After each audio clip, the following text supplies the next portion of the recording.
Assalamualaikum warahmatullahi wabarakatuh. Saya Vio Janasari dari 12 MIPA 1 akan membacakan tentang biografi Chairil Anwar.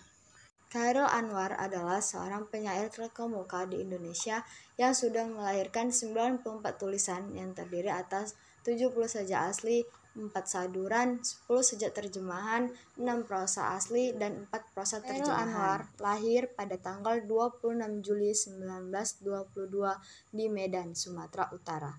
Dan ia merupakan putra dari Thales bin Hajamanan, ayahnya, yang bekerja sebagai ambtenar atau pegawai negeri pada zaman Belanda dan menjadi Bupati Rengat pada zaman Republik tahun 1948. Dan ibunya bernama Saleha yang dipanggil sebagai Maleha. Ayah dan ibunya ini berasal dari kota 50, Sumatera Barat.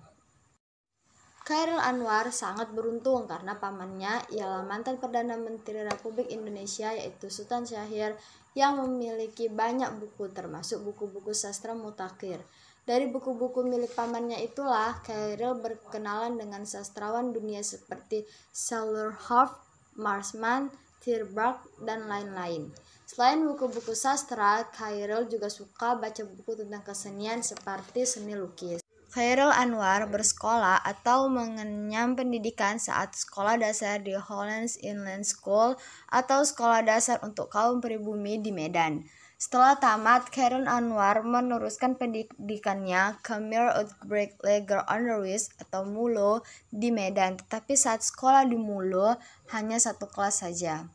Ketika usianya menginjak 18 tahun, Chairil tidak lagi bersekolah. Chairil mengatakan bahwa sejak usia 15 tahun, ia sudah bertekad untuk menjadi seorang seniman. Bagi Chairil Anwar, buku bacaan adalah modal hidupnya. Hal itu membuatnya enggan bersekolah tinggi. Setelah perceraian kedua orang tuanya di usianya yang ke-19 tahun, dia makin mencintai sastra setelah hidup berdua bersama ibunya di Batavia. Chairil Anwar hanya seorang penyair dan hidup dengan menyair.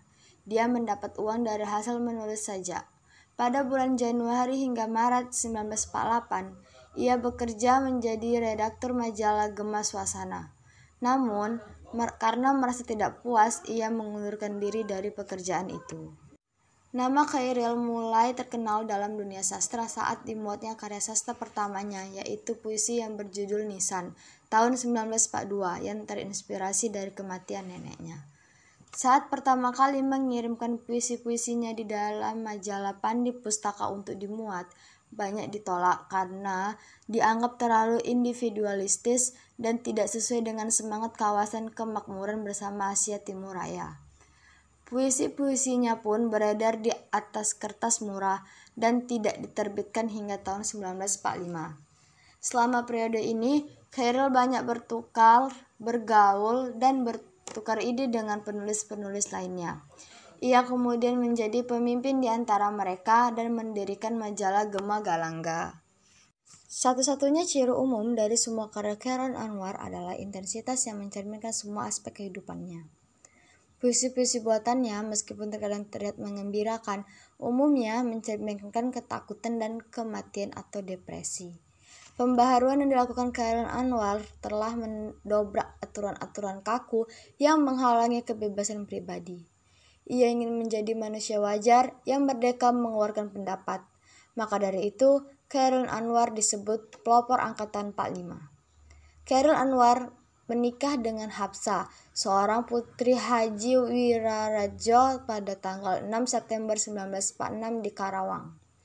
Dari pernikahannya dengan Hapsa, Chairil Anwar dikaruniai seorang anak yang bernama Eva Wani Alisa, dipanggil Eva. Anaknya itu lahir pada tanggal 17 Juni 1947. Dan pernikahan Chairil Anwar pun tidak berjalan dengan lancar. Chairil Anwar akhirnya bercerai dengan Hapsa tanpa diketahui sebabnya pada akhir tahun 1948. Sebelum usianya menginjak 27 tahun, sejak perceraiannya dengan Hapsa, kesehatan Chairil Anwar mulai menurun. Pada tanggal 23 April 1949, ia diopname di CBZ atau sekarang disebut Rumah Sakit Cipto Mangunkusumo karena sakit paru-paru. Pada tanggal 28 April 1949, Chairil Anwar meninggal dunia pukul 14.30. Jenazahnya dimakamkan pada tanggal 29 April 1949 di Pemakaman Umum Karet, Jakarta Selatan dengan memperoleh perhatian besar dari masyarakat. Berikut merupakan beberapa karya yang ditulis oleh Chairil Anwar beserta makna yang ingin disampaikannya. 1.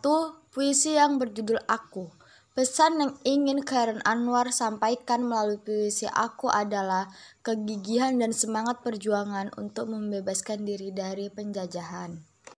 2. Puisi Diponegoro, karya Chairil Anwar yang bertema patriotisme menggambarkan semangat untuk membela Indonesia. Digambarkan pula keberanian untuk melawan penjajah sekalipun jumlahnya sangat banyak. 3. Puisi Kerawang Bekasi. Pesan yang disampaikan oleh Chairil Anwar ialah para pahlawan yang gugur dan sudah menjadi tulang belulang selayaknya dihargai.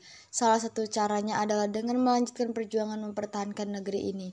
Selain itu, generasi yang hidup saat ini juga perlu menjaga serta menghargai jasa para pahlawan. Berubah ada yang bertahan, karena zaman tak bisa dilawan. Yang pasti kepercayaan harus diperjuangkan. Chairil Anwar. Sekian dari saya. Wassalamualaikum warahmatullahi wabarakatuh.